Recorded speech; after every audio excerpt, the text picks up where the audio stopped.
Hey guys, M13 here. Topic of this video is addiction. Well, it's a life update, kind of. This is post-crash, and it's June 2016.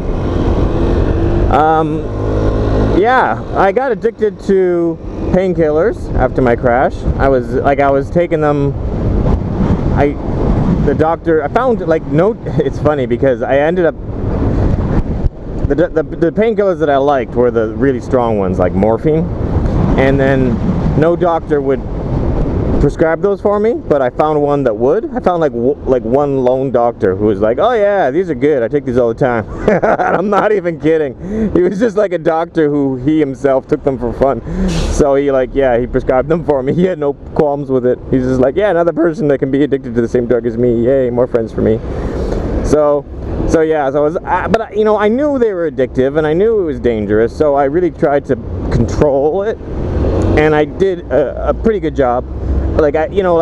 Online I read there were people taking like 6 of them a day for years, and I was taking 1 every 2 days.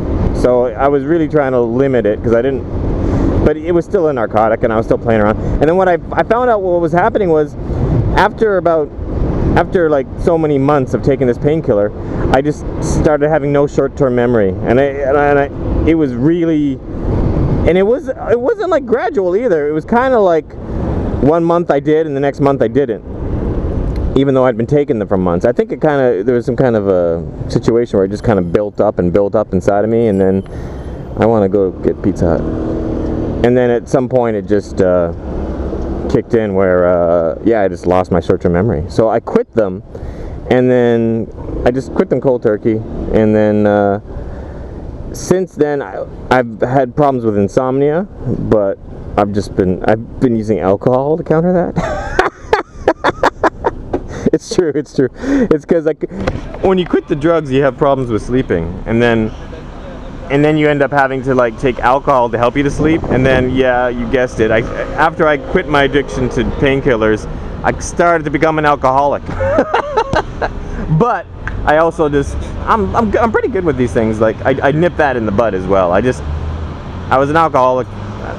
I drank pretty much every day for about 2 or 3 weeks, which is not that long of a time considering most people, when they're alcoholics, they do it for years. So for about 3 weeks I was drinking every day to help myself get over my insomnia from quitting the painkillers, and then I realized, I'm starting to become an alcoholic. So I just the other day I decided to quit that altogether. You know,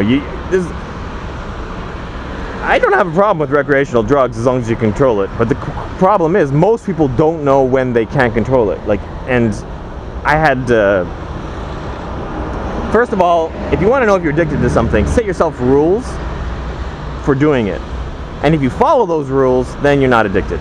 If you break those rules, then you're addicted. If you set yourself clear and decisive rule, never drink and drive, or never drink and go to work, and I was doing all those things, so I was like, yeah, okay. So I just quit. I quit cold turkey alcohol. I told my roommate, told my friends, I'm not gonna drink. I'm not gonna drink alone anymore, because I was drinking every day when I was at home, to go to bed or to play video games and stuff, and that's not cool. I'll just drink when when I'm out social drinking. And I really like playing GTA drunk, but I think I'm not going to do that, at least for quite a while. So yeah, addiction. Kind of an update and a little bit on addiction. And I'm going to get pizza.